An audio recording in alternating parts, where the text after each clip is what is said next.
Hay un encuentro muy bello entre el Papa Alejandro VI y su enemigo Carlos VIII, el rey de Francia, cuando se llega a un acuerdo pacífico en la guerra entre los francófilos cardenales italianos y los antifrancófilos partidarios del Papa. Carlos VIII, enterado de la llegada del Papa en el castillo de San Angelo, se pone de rodillas por 2 veces, sometiéndose, y Alejandro VI, el Papa, lo impide arrodillarse por tercera vez, saliendo del encuentro con los brazos abiertos. Pero no todo era tan fácil como parecía. Detrás de las sonrisas estaba el odio, y entre los gruesos ropajes y las suaves maneras cortesanas, las dagas prontas a clavarse en el corazón del enemigo de cada bando. Alejandro VI en 1495 vio como Carlos VIII entraba en Nápoles y alteraba su plan de reforma de la Iglesia y unificación del imperio. Por eso concierta la expedición secreta. Después dicen que en una coalición con Venecia el emperador, el rey de España y el duque de Milán consiguen que Carlos VIII se retire de Italia, pero no es exactamente cierto. Para que se incline la balanza a su favor del todo, necesita de una fuerza más poderosa que los poderosos soberanos de la época, un poder quizás infernal, que duerme en el abismo, y estos seres que le ayudarán a vencer a Carlos VIII, el nuevo, Ciro, como le llamaba el Savonarola, excomulgado de Francia tras la huida de los Medici, de Florencia, son los cátaros.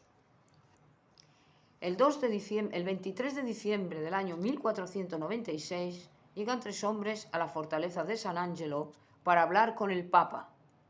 Nadie los conoce, no son italianos, ni franceses, ni españoles, y jamás se les había visto antes.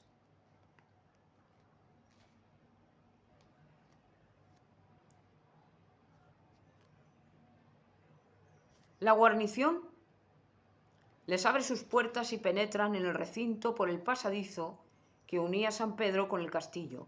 Enterada ya de la visita por su secretario, el Papa se presenta.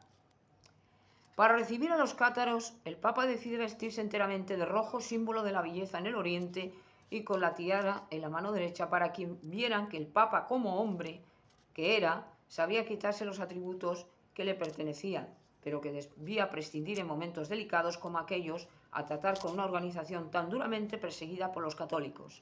Pero ¿por qué un Papa acude a unos herejes que son enemigos de la fe que él representa y defiende?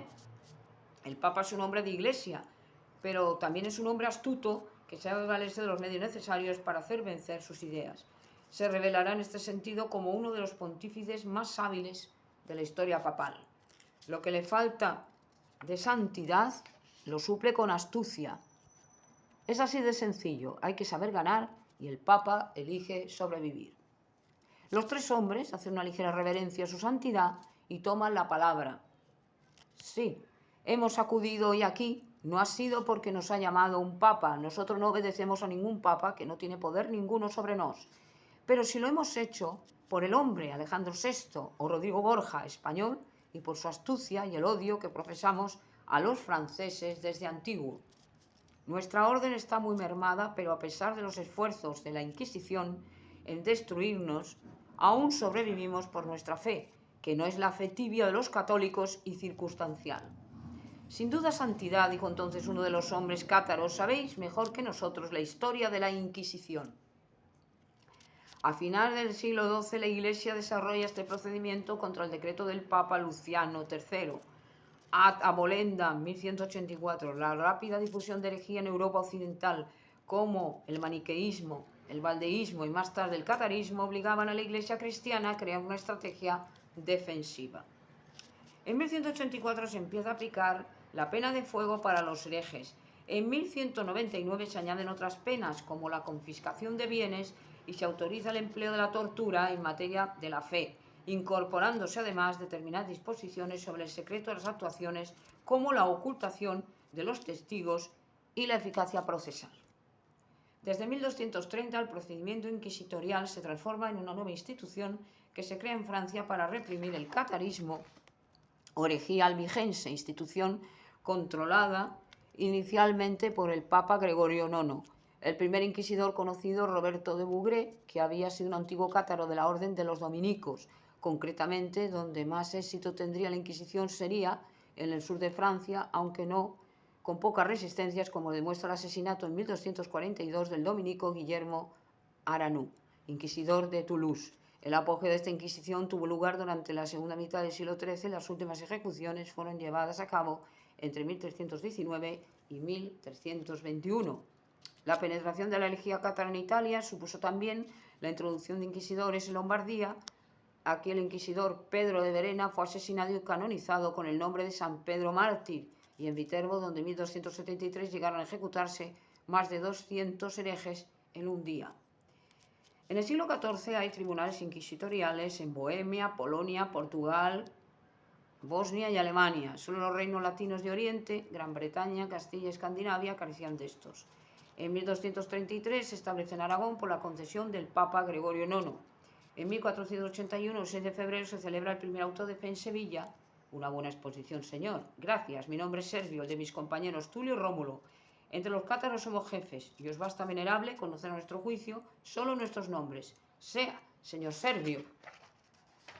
Pero a pesar de ello, dijo Tulio, el segundo cátaro, no se conocen bien los principios de nuestra secta, que se encuentran recogidos ampliamente en los libros que consideramos de gran valor, el libro de los principios y la cena secreta. En cuanto al origen, nuestra sociedad aparece en el siglo XII en Bulgaria y Macedonia. Se la emparenta con la secta de los bogomilos, renacida en ese mismo siglo, pero cuyos orígenes se remontan al siglo VII, desapareciendo en el año 760. A su vez, los bogomilos se reconocían como sucesores directos de los paulianos, secta maniquea del Oriente Medio, cuyo apogeo se situó allá por el año 660. Desde su rebrote, la secta fue perseguida. El primer mártir conocido, pues también tenemos nuestros mártires, Santidad, fue Basilio, quemado vivo en 1119, un médico bizantino. Por esa fecha, los cátaros abandonan los Balcanes y se extienden por Italia, donde se les conoce bajo el nombre de patarios, y por Francia, donde fueron llamados albigenses. En 1250 no quedaba ya un solo cátaro en Francia, por San Luis, rey de Francia. No rechazamos el matrimonio y la procreación, pero tenemos nuestras razones. Creemos en la religión maniquea, en el Dios de la luz y el de las tinieblas. Dios tuvo dos hijos, Lucifer y Jesús. Eva tuvo del demonio a Caín y Set, y de Adán a Abel.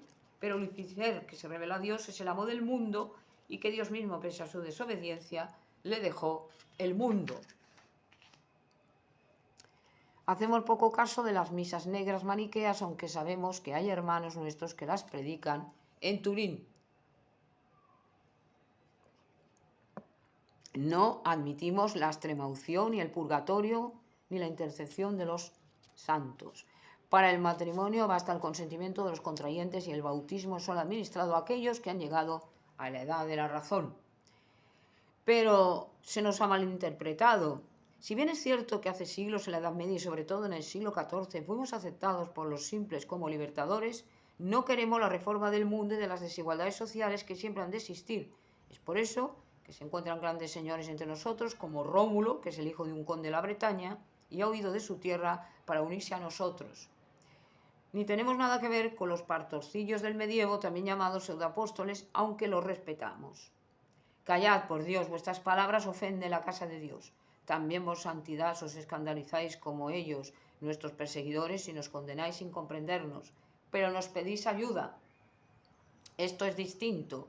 El futuro de la Europa cristiana depende de ello. Muy bien, santidad, os ayudaremos como nadie podrá hacerlo, pero tened bien presente siempre esto.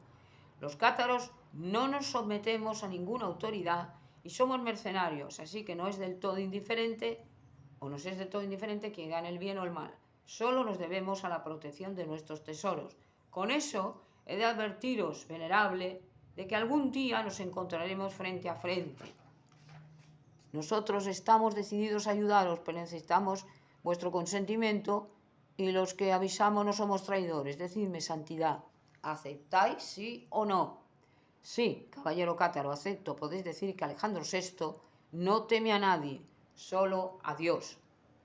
Está bien, príncipe de los apóstoles, santidad, sois realmente un hombre singular, dejadlo todo en nuestras manos. Y los tres caballeros de la secta de los cátaros se retiraron discretamente con una respetuosa reverencia. Los cátaros tenían dos refugios tradicionales en el país de Og, en los que la Inquisición no se atrevió jamás a entrar. Uno de ellos es el de Ferovillet, territorio lindante con Cataluña, en el que los fandits, especie de caballeros errantes, mantienen una guerra de guerrillas. El otro inviolado incluso en la época de más fuerte represión, donde residieron varios jefes de esta iglesia y en el que se ejecutaron gran número de investidos de ambos sexos, era el castillo de Monsegur.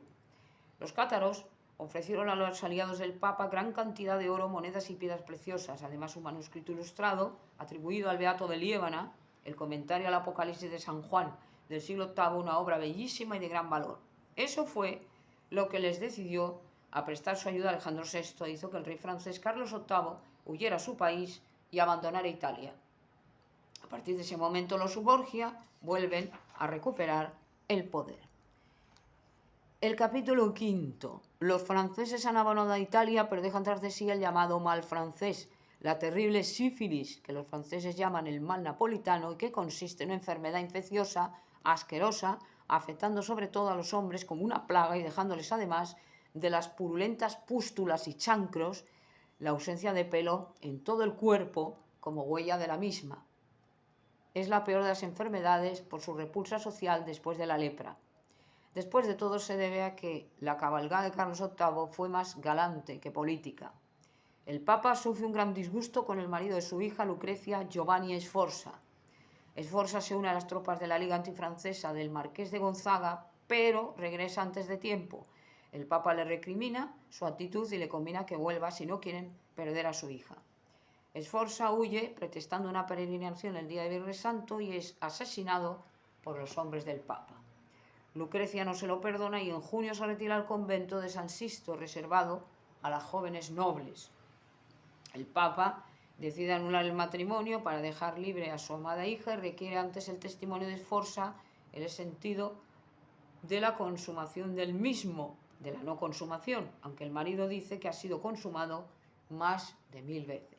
Entonces, como no sirve de nada, lanzará el bulo de que el Papa quiere arrebatarle a su esposa porque la ama como mujer.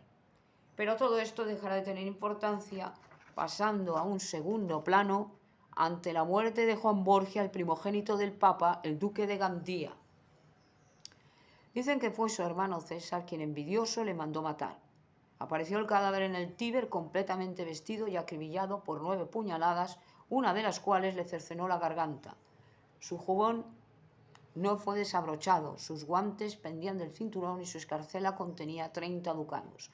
Cubierto con una capa, el cuerpo del duque es conducido al castillo San Angelo, donde después de habérsele desnudado y lavado, le visten con las ropas de capitán general de la iglesia.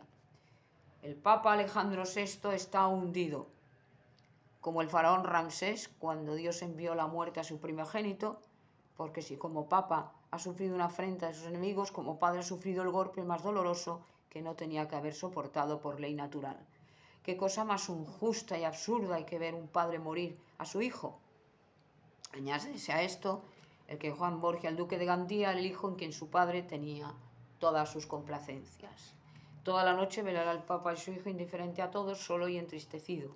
No sabe si César mató a su hermano mayor, pero lo que sí resulta cierto es que el Papa lo considera responsable de la muerte de su adorado hijo.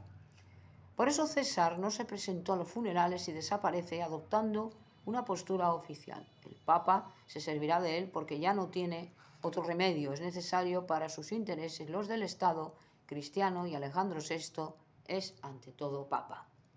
El 14 de agosto de 1498, un año después de la muerte del duque de Gandía, el consistorio dispensa a César de los votos que éste pronunciará por considerar que jamás ha sentido vocación eclesiástica, como se hace constar en la petición hecha por el propio Papa.